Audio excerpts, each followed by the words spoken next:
नमस्कार दोस्तों, वेदांत गुरु चैनल में आप सभी का स्वागत है। वीडियो को शुरू करने से पहले प्लीज़ हमारे चैनल को लाइक एंड सब्सक्राइब कर दें, जिससे कि हमारे आने वाली वीडियोस की सारी नोटिफिकेशंस आपको मिलती रहें। आज का जो टॉपिक है वो है अर्थक्वेक यानी भूकंप। तो भूकंप से रिलेटेड जितने भी उसके एस्पेक्ट्स हैं उनको हम लोग देखेंगे और उनका डिटेल में डिस्कशन करेंगे, जिससे कि भूकंप का जो टॉपिक है वो आपको एकदम क्लियर हो जाए। तो चलिए शुरू करते हैं। वैसे तो कोई भी दुनिया में ऐसा देश नहीं है जो भूकंप से अछूता रहा हो या फिर उसने भूकंप को फेस ना किया हो। अगर हम लोग प्राकृतिक आपदाओं की बात करें तो भूकंप सबसे विनाशकारी है, क्योंकि भूकंप का प्रेडिक्शन या पूर्वानुमान लगाना बिल्कुल ही नामुमकिन है। इसका मतलब ये है कि भूकंप कभी भी किसी भी समय और किसी भी इंटेंसिटी के साथ में कहीं पे भी आ सकता है। अगर हम लोग दूसरी प्राकृतिक आपदाओं की बात करें लाइक सुनामी, तो सुनामी का पूर्वानुमान पॉसिबल है। साइक्लोन का पूर्वानुमान पॉसिबल हो जाता है समटाइम्स। और भी जैसे डिजास्टर्स हैं तो हैवी रेनफॉल हो गया, ड्रॉट हो गया, तो इन सब का पूर्वानुमान पॉसिबल है। लेकिन अगर हम भूकंप की बात करते हैं तो भूकंप का पूर्वानुमान बिल्कुल भी पॉसिबल नहीं है, जो उसको विनाशकारी बना देता है और इसी वजह से बहुत बड़े पैमाने पे जान माल का नुकसान होता है। तो अगर भूकंप को बहुत सिंपल शब्दों में समझने की कोशिश करें तो समझें, it is a sudden shaking of earth crust. The impact of earthquake is sudden and there is hardly any warning making it possible to predict. कहने का मतलब ये है कि जो भूतल सतह है उसके ऊपर सडन शेकनिंग हो जाती है, यानी अचानक से उसमें कंपन आने लगता है और इसका जो इम्पैक्ट है वो बहुत ही खतरनाक होता है, क्योंकि इसकी कोई अर्ली वार्निंग यानी पूर्वानुमान या फिर इसकी पूर्व चेतावनी देना पॉसिबल नहीं होता है। ठीक है। भूकंप के कुछ इंपॉर्टेंट पॉइंट्स होते हैं जिनको हमको जानना है। फोकस और एपिसेंटर। फोकस को हाइपोसेंटर भी कहते हैं। फोकस वो पृथ्वी के अंदर केंद्र बिंदु होता है जहां से भूकंप ओरिजिन करता है या फिर ओरिजिनेट होता है या फिर उसकी शुरुआत होती है। तो फोकस वो पॉइंट होगा पृथ्वी के अंदर जहां से भूकंप का ओरिजिन है, यानी वहां से भूकंप बना है या जिसकी वजह जहां से भूकंप स्टार्ट हुआ है। ठीक है। और पृथ्वी एपिसेंटर कौन सा पॉइंट होता है? जो पृथ्वी की सतह के ऊपर, मतलब एग्जैक्ट फोकस के ऊपर, यानी अर्थ क्रेस्ट के ऊपर जो पॉइंट होगा फोकस के जस्ट ऊपर, उसको हम लोग क्या बोलेंगे? एपिसेंटर। तो दो टर्म्स यूज होते हैं, फोकस और एपिसेंटर। तो फोकस वो बिंदु होता है जहां भूकंप का केंद्र बिंदु है, यानी ओरिजिन पार्ट होता है जहां से भूकंप स्टार्ट होता है, बिगिनिंग पार्ट होता है। और एपिसेंटर वो पार्ट होता है जो फोकस का के जस्ट ऊपर अर्थ क्रस्ट पे जो पॉइंट होता है उसको हम लोग एपिसेंटर बोलते हैं। ठीक है। चलिए, अर्थक्वेक को नापने के लिए जो स्केल्स यूज होती हैं उसको हम लोग जान लेते हैं। बेसिकली तो दो स्केल होती हैं। First one is Richter and दूसरी सेकंड वन इज मर्कैली स्केल। ठीक है। तो दुनिया में रिश्टर स्केल पैमाने को ही ज़्यादा महत्व दिया गया है, क्योंकि जो मर्कैली स्केल थी वो डिस्ट्रक्शन के ऊपर यानी विनाश के ऊपर पैमाना था, उसका पैमाना था। तो अगर मान लीजिए किसी रेगिस्तान में जहाँ पे कोई जनमानस नहीं रहता है या फिर कोई हैबिटेट नहीं है या फिर कोई कॉलोनी नहीं है या फिर इंसान नहीं रहता है, अगर ऐसे क्षेत्र में तीव्र इंटेंसिटी की का भूकंप आ जाता है, कोई नुकसान नहीं होता है। तो मर्कैली के स्केल के अनुसार वहां पे कोई लॉस नहीं हुआ है या फिर वहां पे कोई अर्थक्वेक बहुत ही कम इंटेंसिटी का होगा। उनकी स्केल में इसकी इंटेंसिटी बहुत कम हो जाएगी। Where on the other hand Richter scale का जो पैमाना होता है वो अर्थ सॉरी अर्थ क्रस्ट की शेकनिंग के ऊपर होता है, यानी उसके वाइब्रेशन के ऊपर होता है। अर्थ जो भूकंपीय तरंगे हैं यानी अर्थक्वेक वेव्स होती हैं उसके ऊपर डिपेंड करती हैं इसकी फ्रीक्वेंसी के, या फ्रीक्वेंसी और रिश्टर स्केल जिसपे नापता है। तो इसीलिए मॉडर्न एरा में हम लोग किस स्केल को नापते हैं भूकंप के लिए? रिश्टर स्केल को। और जिस इंस्ट्रूमेंट का यूज किया जाता है भूकंप को नापने के लिए उसको बोलते हैं हम लोग सिस्मोग्राफ। देखिए, मैंने एक इमेज भी दे रखी है यहाँ पे, तो ये सिस्मोग्राफ की इमेज है जिससे हम लोग भूकंप को नापते हैं। आगे चलते हैं, अर्थक्वेक वेव्स यानी भूकंपीय तरंगे। अब भूकंप जो आया है तो वो किसी ना किसी मीडियम के थ्रू जाएगा। अब सरफेस तक अगर वो आ रहा है तो कुछ ना कुछ वहां पे मीडियम होना चाहिए। तो वेव जो भूकंप होता है वो भूकंपीय तरंगों के द्वारा ट्रेवल करता है। अब ये तीन बेसिकली तीन प्रकार से होती हैं, P wave, S wave and L waves. P wave यानी प्राइमरी वेव्स, एस वेव यानी secondary waves and L waves means love waves. ठीक है, तो प्राइमरी वेव्स को लॉन्गिट्यूडिनल वेव्स भी कहा जाता है, सेकेंडरी वेव्स को ट्रांसवर्स वेव्स या शीर वेव्स भी कहा जाता है, और एल वेव्स को टर्शरी वेव्स या रिले वेव्स भी कहा जाता है। लव एंड रिले जो थे ये दो फेमस सिस्मोलॉजिस्ट थे, उन्हीं के नाम पे ही इनका नाम रखा गया है। ठीक है, तो जो नीचे का ग्राफ है उसमें मैंने इन लोगों की अलग अलग कैरेक्टरिस्टिक्स को शो किया है।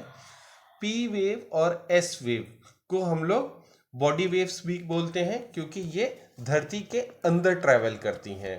ठीक है, तो पी वेव्स और एस वेव्स को हम लोग बोलेंगे बॉडी वेव्स क्योंकि ये धरती के अंदर ट्रैवल करते हैं, और एल वेव जो होती है वो अर्थ क्रस्ट के सरफेस पे रहती है। तो यानी जो हमारा नुकसान होता है, जो भूकंप में मकान गिर जाते हैं, वो किसकी वजह से होते हैं, वो एल वेव्स की होते हैं।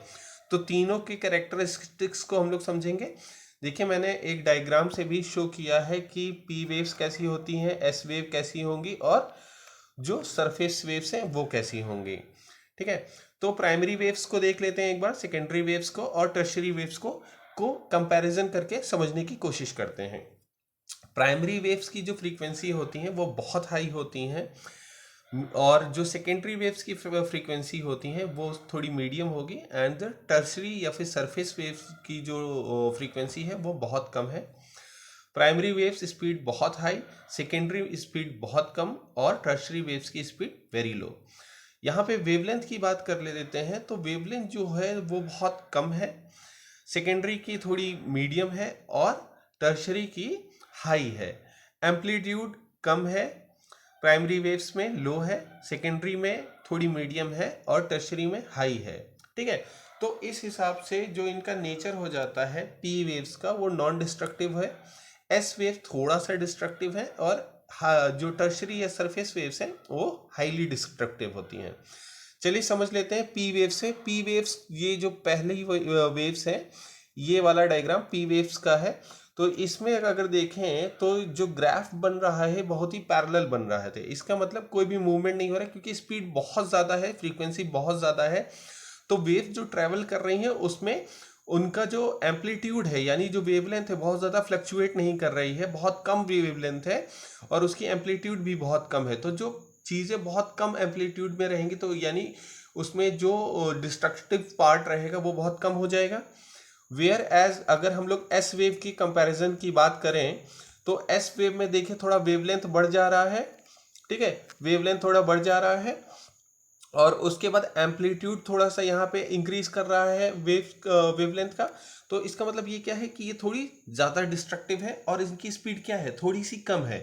ठीक है, वेयर एज अगर हम लोग एस वेव की बात करें यानी सरफेस वेव की वेव्स की जब हम बात करते हैं तो देखिए वो कैसे नेचर में है, वो बहुत ही ज़्यादा डिस्ट्रक्टिव हो जाती है। क्यों? क्योंकि उनका एम्पलीट्यूड बहुत ज़्यादा है, वेवलेंथ ज़्यादा हो जाती है, तो जिसकी वजह से उनका नेचर क्या हो जाएगा, बहुत ही डिस्ट्रक्टिव हो जाएगा।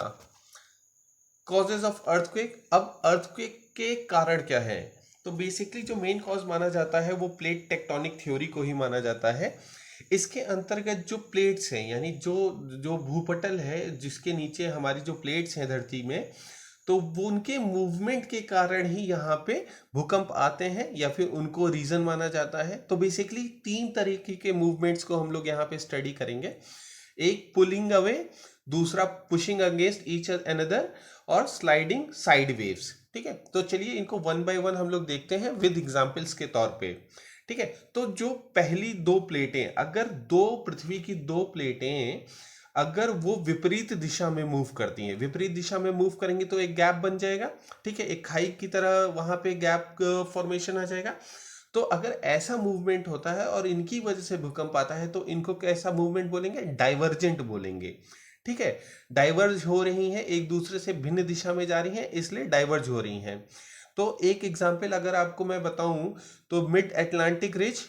ठीक है, तो मिड अटलांटिक रिज में क्या हो रहा है कि नए लैंड का फॉर्मेशन हो रहा है, एक गर्त बन रहा है, और जिसकी वजह से वहां पे भूकंप आते हैं। ठीक है, दूसरा अब मूवमेंट की बात करते हैं तो कन्वर्जेंट देख लेते हैं। कन्वर्जेंट मूवमेंट कैसा होगा, जब दो प्लेटें आपस में एक ही डायरेक्शन की तरफ मूव करेंगी और कन्वर्ज होंगी यानी टकराएंगी, तो जो भारी प्लेट होगी तो वो कहाँ जाएगी, वो नीचे की तरफ मुड़ जाएगी, और जो हल्की प्लेट होगी वो कैसी जाएगी, वो ऊपर की तरफ, क्योंकि भारी चीज हमेशा नीचे रहेगी और हल्की चीज कैसी होगी नेचर में, वो ऊपर की तरफ मुड़ जाएगी, तो कन्वर्ज हो रही है। तो ऐसे मूवमेंट की वजह से भी भूकंप आता है। अगर इसका बेस्ट एग्जाम्पल माने तो हिमालयास, ठीक है। तो जो अपना हिमालय है, या इसको बोलते हैं young fold mountain. Young fold mountain क्यों बोलते हैं, क्योंकि जो हमारी हिमालय है वो दर पे दर ऊपर उठ रहा है, उसकी हाइट बढ़ रही है, तो वहां पे कैसा एक्शन हो रहा है, कन्वर्जेंट हो रहा है, इसीलिए जो हिमालयन बेल्ट है वहां पे अर्थक्वेक आने के चांसेस बहुत ज्यादा हो जाते हैं, ठीक है। तीसरा है फॉर्मेशनल ट्रांसफॉर्मेशनल मूवमेंट। इसमें क्या होता है कि ना ही जो दोनों प्लेटें हैं वो ना एक दूसरे की तरफ आती हैं ना ही विपरीत जाती हैं, बट क्या होता है उनका मूवमेंट पैरेलल होता है। पैरेलल यानी बराबर से एक दूसरे के अगेंस्ट में करेंगे, मूव करेंगे, या फिर दोनों की एक साथ मूव करेंगी, लेकिन उनकी जो दर होगी मूव करने की, अगर मान लीजिए एक प्लेट 10 किलोमीटर प्रति सेकंड की रफ्तार से मूव करेगी तो दूसरी क्या मूव करेगी 5 किलोमीटर या फिर उससे कम, तो मतलब कहीं ना कहीं उनके मूवमेंट में डिफरेंस रहेगा, ठीक है। तो जब डिफरेंस रहेगा तो क्या होगा, अर्थक्वेक आएगा। तो अगर इसके एग्जाम्पल की बात करें तो हम लोगों को कैलिफोर्निया जाना पड़ेगा। कैलिफोर्निया में सेंट एंड्रियास का जो फॉल्ट है, तो वो कैसा मूवमेंट है वहां पे, ट्रांसफॉर्मेशनल मूवमेंट है, ठीक है। अर्थ मैग्नीट्यूड स्केल यानी अर्थ इंडिया इंडियाज मैग्नीट्यूड स्केल, तो इंडिया का वो पैमाना जिसपे जो हम लोग अर्थक्वेक की के स्केल को नापते हैं, यानी अर्थक्वेक के कितने जोन में हम लोगों ने डिवाइड कर रखा है भारत के भूभागों को, तो zone 2, zone 3, zone 4 and zone 5, तो यानी 4 भागों में हमने इंडिया की अर्थक्वेक की मैग्नीट्यूड स्केल को डिवाइड कर रखा है। पहले जोन 1 भी था, लेकिन 2001 गुजरात के जब भुज का भूकंप आया था उसके बाद से वो जोन 1 को हटा के जोन केवल 4 जोन ही रखे गए थे, अदरवाइज जोन 1 को वहां तक सम्मिलित किया गया था। कॉन्सिक्वेंसेस, अगर हम बात करते हैं कि अर्थक्वेक के कॉन्सिक्वेंसेस क्या होंगे, परिणाम क्या होंगे, या फिर उसकी वजह से क्या क्या रिजल्ट आ सकता है, तो उनको भी डिस्कस कर लेते हैं। स्ट्रक्चरल डैमेज, जो सबसे ज़्यादा नुकसान होता है वो है स्ट्रक्चरल डैमेज। कई सारी बिल्डिंग्स गिर जाती हैं, पूरे पूरे शहर ध्वस्त हो जाते हैं, और बिल्डिंग गिरने की वजह से लोगों की जानें चली जाती हैं। तो सबसे बड़ा प्रॉब्लम यह है कि स्ट्रक्चरल डैमेज होता है। दूसरा स्ट्रक्चरल डैमेज क्या हो सकता है कि जैसे बड़े बड़े रिजर्वायर्स होते हैं, डैम्स होते हैं, उनके भी वो भी टूट सकते हैं, या फिर उसमें क्रैक या फॉल्ट आ सकता है, तो जो एक नए डिजास्टर को जन्म दे सकता है। फॉर एग्जांपल अगर मान लीजिए कोई डैम है, अगर उस किसी अर्थक्वेक के आने की वजह से वो टूट गया या फिर उसमें डैमेज हो गया, और जो पीछे बहुत बड़ा वाटर का रिजर्वायर वहां पे रुका हुआ था, तो वो अगर टूट गया तो सारा पानी बह जाएगा। सारा पानी बहेगा तो एक फ्लैश फ्लड आ जाएगा, जिसकी वजह से नीचे की जो लोग होंगे या फिर उसके आसपास का जो क्षेत्र होगा वो पूरा सबमर्ज हो जाएगा वाटर से, और वहां पे एक फ्लड की सिचुएशन आ जाएगी। तो जो आफ्टर कॉन्सिक्वेंसेस क्या है कि मतलब एक आपदा से दूसरी आपदा का जन्म होना, ठीक है। तो एक आपदा आई थी, वो कौन सी थी, भूकंप, लेकिन उसकी वजह से क्या आ रहा है, फ्लैश फ्लड आ रहा है। भूकंप की वजह से ही क्या आ जाता है कि कभी कभी क्या है, पहाड़ी एरियो में भूकंप आ जाता है, तो उसकी वजह से क्या हो जाती है, लैंडस्लाइड्स हो जाती हैं। तो क्या है कि एक डिजास्टर दूसरे डिजास्टर को प्रोन कर रही है, या फिर उसको बढ़ावा दे रही है, या उसका जनन का कारण बन रही है, ठीक है। सुनामी, जैसे कि सुनामी भी उसका एक बहुत अच्छा एग्जाम्पल है कि जैसे भूकंप की वजह से सुनामी जनरेट होती है 2004, ठीक है। लैंडस्लाइड, इंडस्ट्रियल डिजास्टर बहुत बड़ा एग्जाम्पल है इंडस्ट्रियल डिजास्टर का, अर्थक्वेक, क्योंकि फुकुशिमा डिजास्टर को हम लोगों ने देखा था कि वहां पे जो सुनामी आई थी उसकी वजह से न्यूक्लियर ब्लास्ट हुआ था, तो वहां पे इंडस्ट्रियल डिजास्टर हो सकता है या फिर न्यूक्लियर डिजास्टर हो सकता है। कोई ऐसी बहुत बड़ी प्लांट है या फिर इंडस्ट्रीज है तो जहाँ पे ये प्रोडक्शन यूनिट्स हैं या फिर वहाँ पे मैन्युफैक्चरिंग यूनिट्स हैं, तो वहाँ ऐसी इंडस्ट्रीज में भी भूकंप अगर आएगा बहुत तीव्र गति का, तो वहाँ पे भी बहुत जानमाल का खतरा होने के चांसेस है। या फिर अगर मान लीजिए कि कोई ऐसा प्लांट है जहाँ पे कोई विषैली गैस यूज़ होती है, या फिर कोई टॉक्सिक गैस का प्रोडक्शन हो रहा है, या फिर उसको स्टोर किया जाता है, तो अगर वहाँ पे भूकंप आ गया है तो एक चांसेस हो जाता है कि कोई टॉक्सिक गैस बाहर निकल जाए, ठीक है। तो ये सारे प्रोबेबिलिटी हैं या कॉन्सिक्वेंसेस हैं जो एक अर्थक्वेक के बाद होती हैं। ठीक है, तो अगर खतरा है तो जाहिर सी बात है हम उसके समाधान की भी बात करेंगे। तो हम लोग अर्थक्वेक के शुरू होने के बाद के सारे चरणों को देखेंगे वन बाय वन। तो अगर मान लीजिए कहीं भूकंप आता है, तो भूकंप अगर किसी क्षेत्र में आ जाता है तो सबसे पहले हम लोग क्या करेंगे, इवैक्यूएट करेंगे, लोगों को बाहर निकालने की कोशिश करेंगे, लोगों की जान बचाएंगे। ठीक है, तो इवैक्यूएशन के बाद क्या होना चाहिए, रिलीफ वर्क होना चाहिए। रिलीफ वर्क किस क्या है, जैसे मान लीजिए कोई घायल है तो उसको फर्स्ट एड देना है, सीवियर वुंडेड है तो उसको अस्पताल पहुंचाना है, या फिर जो एरिया डैमेज है उसको वहां से साफ करना है, लोगों को हटाना है। रिहैबिलिटेशन प्रोग्राम यानी पुनर्वास की योजनाएं भी चालू करनी पड़ेंगी।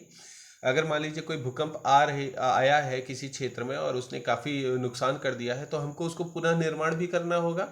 ठीक है, उस पुनः निर्माण के लिए क्या हमको करना पड़ेगा, प्रॉपर प्लानिंग। ठीक है, और प्लानिंग कैसी होनी चाहिए, जो प्लानिंग हो वो डिजास्टर सेंट्रिक डेवलपमेंट प्लानिंग हो, यानी आपदा को ध्यान में रखकर हम लोग उसका विकास करें।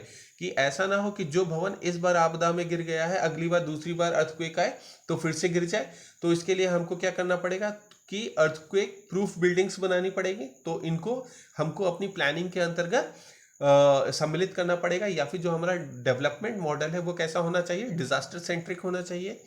फिर क्या होना चाहिए, इंजीनियर्ड स्ट्रक्चर्स होने चाहिए, यानी कोई बिल्डिंग या भूखंड अगर या भवन है, अगर वो कमज़ोर हो गया है तो उसको क्या करना पड़ेगा, रेट्रोफिटिंग वगैरह करनी पड़ेंगी। तो इंजीनियर्ड स्ट्रक्चर्स होने चाहिए, या फिर जो बिल्डिंग्स बननी चाहिए वो कैसी बननी चाहिए, अर्थक्वेक प्रूफ बिल्डिंग्स बननी चाहिए। तो ये सारी चीज़ों की ज़रूरत है। फिर क्या सबसे इंपॉर्टेंट पॉइंट आ जाता है, पब्लिक एजुकेशन या फिर कैपेसिटी बिल्डिंग। अब आपदा के दौरान यानी भूकंप के दौरान हमको क्या करना है क्या नहीं करना है, जब तक लोगों को पता नहीं होगा तो वो अपनी जाने कैसे बचाएंगे। तो इसलिए सबसे पहले क्या करना, सबसे लास्ट और इम्पोर्टेंट पॉइंट क्या है, पब्लिक एजुकेशन। लोगों को अवेयर करना है कि भूकंप के दौरान क्या करना चाहिए उन्हें। अगर मान लीजिए कोई भूकंप आता है तो उनको कहाँ भागना चाहिए, सेफ असेंबली एरिया कौन सा है उनका, उनका कौन सा ऐसा सेफ प्लेस है जहाँ पे वो जाके शेल्टर ले सकते हैं, क्या उन्होंने फर्स्ट डिजास्टर मैनेजमेंट किट बनाई है या नहीं बनाई है। तो ये सारी चीज़ें उनको कैसे पता लगेंगी, जब उनके पास कोई पब्लिक एजुकेशन होगी, या फिर रिलेटेड टू डिजास्टर मैनेजमेंट, या फिर उनकी कैपेसिटी बिल्डिंग प्रोग्राम्स किया जाएगा।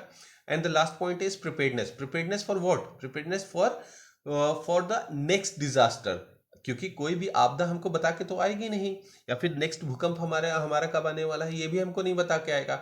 तो अगला भूकंप के झटके के लिए या अगले भूकंप के लिए या फिर ऐसी किसी भी आपदा के लिए हमको तैयार होना है। तो उसके लिए हमको अपने आप को प्रिपेयर करके रखना है। तो ये सारे जो मेजर्स हैं, अगर इन सब चीज़ों को हम लोग फॉलो करेंगे तो क्या होगा, तो जो इंटेंसिटी है, ऐसा तो है नहीं कि भूकंप को हम लोग खत्म कर देंगे या फिर अर्थक्वेक को हम लोग ओमिट कर देंगे। तो ना हम लोग उसको कहीं कम कर देंगे, ना ही उसको गायब कर सकते हैं। तो हम लोग क्या कर क्या सकते हैं बेसिकली, तो हमारी कोशिश ये रहेगी कि जो भूकंप आए तो उसकी वजह से जो जान माल का नुकसान होता है वो कम से कम हो, जिसकी वजह से जो उसकी इंटेंसिटी है, ठीक है, तो जो उसका प्रभाव होगा वो अपने आप कम हो जाएगा। Now dos and don'ts about earthquake, कि अर्थक्वेक के दौरान हमको क्या करना चाहिए और क्या नहीं करना चाहिए। तो इसको हम लोगों ने इनसाइड एंड आउटसाइड डोर्स के टाइम का बनाया है। If you are caught inside the door at the time of earthquake, अगर आप अपने किसी भवन के अंदर हैं या फिर किसी मकान के अंदर है आपदा के दौरान या फिर भूकंप के दौरान, तो आपको क्या करना चाहिए, सबसे पहले तो आपको शांत रहना चाहिए। ठीक है, बहुत ज़्यादा घबरा नहीं जाना चाहिए। घबरा नहीं जाए, पता लगा कि आपको भूकंप की वजह से आपको चोट नहीं लग रही है लेकिन आपका बीपी बढ़ गया, हार्ट अटैक आ गया, तो इस तरह की प्रॉब्लम आ जाए, या एंग्जाइटी की वजह से आपको चक्कर आ जाए, आप खुद बेहोश होकर गिर जाए। ठीक है, तो इसलिए सबसे पहले अपने आप को धैर्य रखिए, आपको थोड़ा सा शांत रहना है। Stay away from glasses, windows, doors, almirahs and mirrors etcetera.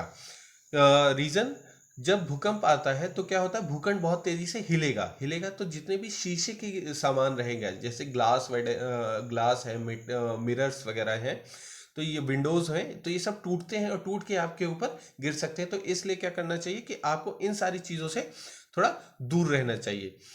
Stay away from falling plasters, bricks and stones. कोई भी ईटा पत्थर गिर रहा हो तो उससे हम लोग को थोड़ा दूर रहना चाहिए। गेट अंडर द टेबल और अ हार्डर ऑब्जेक्ट। ठीक है, कोई मजबूत टेबल या फिर बेड है या फिर कोई भी ऐसी चीज़ है जो बहुत ही मजबूत है, तो उसके नीचे जाके अपने आप को बचाइए, अपने सर को बचाइए। ठीक है, कि कोई भी चीज़ आपके सर पे ना लगे और उससे आपको चोट न लगे। Don't rush towards the door और स्टेयर केसेस। ठीक है, जैसे ही भूकंप आता है ना तो तुरंत ही दरवाजे की तरफ मत भागिए। ठीक है, सबसे पहले क्या कीजिए, जब भूकंप का पहला झटका आता है तो आप वॉल के कॉर्नर्स में जाके खड़े हो जाइए। बिकॉज अगर मान लीजिए अगर भूकंप बहुत तेजी से आ रहा है तो इतना पॉसिबल ही नहीं होगा कि आप डोर से बाहर निकल जाए, क्योंकि वो फ्रैक्शन ऑफ सेकंड्स में ही डिस्ट्रक्शन करता है। ठीक है, तो सबसे पहला पॉइंट हमको क्या ध्यान में रखना है कि अगर भूकंप आता है तो सबसे पहले हमको वॉल के कॉर्नर्स में चले जाना है। ठीक है, और उसके बाद मजबूत कोई टेबल या फिर अंडर डेस्क या बेड वगैरह देखना है जिसके जो मजबूत है, जो जो जिसके नीचे हम लोग जा सकें और अपने सर को बचा सकें। ठीक है, तो ये सारी चीज़ें करनी है। कभी भी भूकंप या अर्थक्वेक आता है तो कभी भी आप लोग लिफ्ट का इस्तेमाल बिल्कुल भी ना करें। ठीक है, evacuate the building as soon as possible. उसके बाद पहले झटके के बाद तुरंत जैसे ही आप लोग आपको मौका मिलता है आप तुरंत ही बिल्डिंग को खाली कर दीजिए। ठीक है, वहाँ पे ऐसा ना हो कि अपना मोबाइल, पर्स या फिर अपनी ज्वेलरीज का अगर कुछ गिर जाती हैं तो, या फिर कुछ प्रेशियस आइटम है तो उनको बटोरिए मत कि नहीं हम लोग सारा सामान लेके बाहर भागेंगे। जो कुछ मिलता है आपको, जैसी कंडीशन में आप हैं वैसे आप बाहर निकल जाइए। ठीक है, always use the stairs for the evacuation. हमेशा सीढ़ी का इस्तेमाल करें, लिफ्ट का इस्तेमाल बिल्कुल ना करें। ठीक है, if not possible get out from the building, take shelter at the corners of the wall. अगर मान लीजिए कि आप ऐसे फ्लोर पे हैं यहाँ पे, या फिर एग्जिट जो सेफ असेंबली एरिया बहुत दूर है, तो आपको क्या करना है कि आप दीवार के कोनों में जाएं और दीवार के कोनों में ही अपने आप को बचाएं या फिर अपने आप को छिपा लें। ठीक है, अगर आप लोग अर्थक्वेक के टाइम में बाहर है तो आपको उस टाइम में क्या करना चाहिए। ठीक है, if open space is available nearby go there. ठीक है, अगर कोई भी खुला एरिया आपके आसपास मिलता है तो आप लोग तुरंत वहां पे चले जाएं। किसी भी टॉल चिमनी, बिल्डिंग, बालकनीज से दूर रहें। ऐसा नहीं हो सकता कि जैसे मान लीजिए कि आप रोड घर के बाहर थे, आप किसी बिल्डिंग में हैं और जैसे भूकंप आता है आप बिल्डिंग के बाहर तो निकल आते हैं, लेकिन क्या करते हैं कि 10 मंजिले की बिल्डिंग आपके जस्ट बगल में कोलैप्स कर जाती है। ठीक है, तो जब 10 मंजिले की बिल्डिंग कोलैप्स करेगी तो आपको भी चोट लगेगी, क्योंकि वो आसपास के एरिया में भी फैलेगी जो उसका मलबा होगा या ईंटें पत्थर होंगे।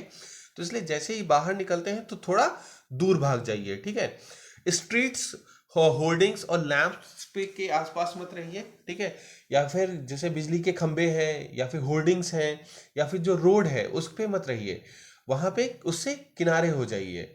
ऐसा मत कीजिएगा कभी कि रोड के किनारे होके किसी बिल्डिंग के किनारे, मतलब रोड से हट के बिल्डिंग के पास चले जाए। अगर ऐसी कंडीशन है कि दोनों तरफ बिल्डिंग है तो आप रोड के बीच में चले जाइए। अगर आपको पॉसिबल होता है या मौका मिलता है कि रोड के किनारे आपका कोई ओपन स्पेस है या ग्राउंड है तो आप लोग तुरंत ग्राउंड में चले जाएं। ठीक है, और सबसे पहले अपने सर को बचाएं। किसी भी बिजली के खंभे के पास ना खड़े हो, क्योंकि बिजली के खंभे से गिरने से आपको बिजली का झटका लग सकता है।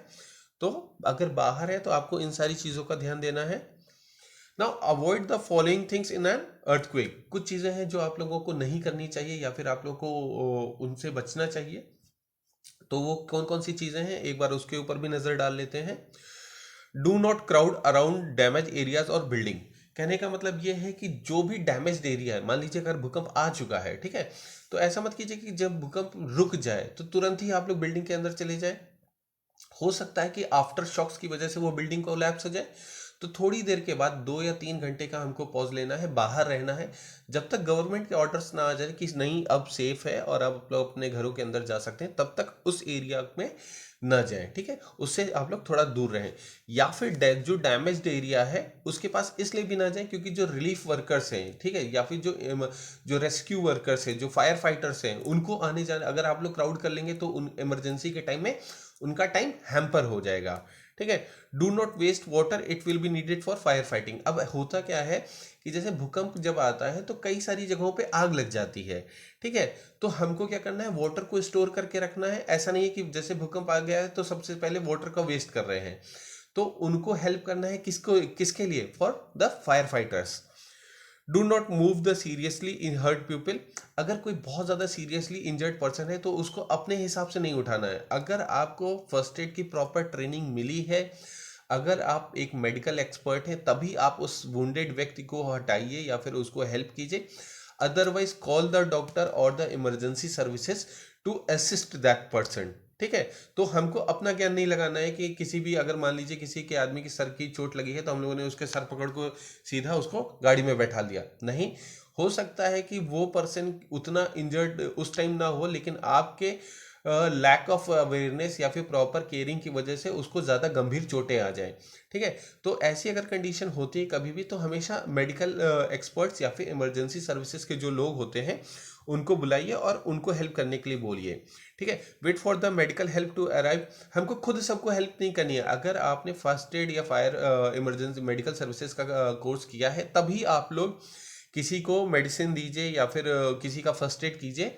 अननेसेसरी आप लोग किसी के साथ जबरदस्ती उसको कॉलर मत खोलिए, जूते मत खोलिए, या फिर जो फर्स्ट एड ट्रीटमेंट्स हम लोग देते हैं अमूमन बिना जाने हुए, वो सारे ट्रीटमेंट्स उसको मत दीजिएगा।